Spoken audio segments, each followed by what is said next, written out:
खूबसूरत सा आशीर्वाद आया। परम आदरणीय सक्कू नानू जी की तरफ से बहुत बहुत प्रणाम है। इस मंच के माध्यम से बहुत बहुत स्वागत है आपका। और बड़ी सुंदर लाइन में कहूँगी क्या,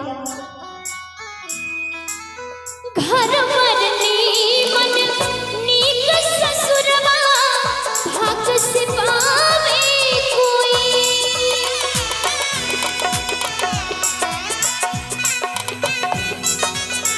घर मरनी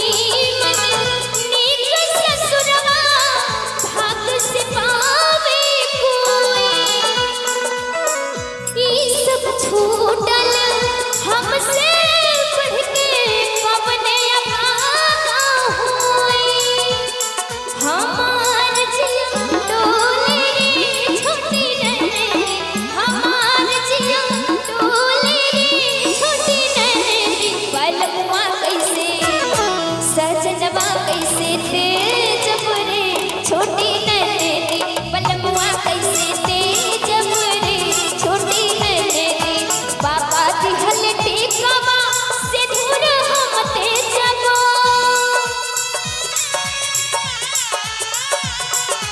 बाबा दिहल टीकावा से दूर हम तेजबो,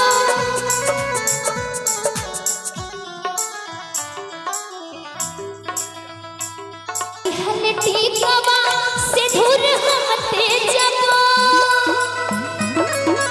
बाबा दिहल टीकावा से दूर हम तेजबो, से दूर हम तेजबो, पलकुआ कैसे सजनवा कैसे तेज रे छोटी नैनी, पलकुआ कैसे तेज रे छोटी नैनी, पलकुआ कैसे तेज रे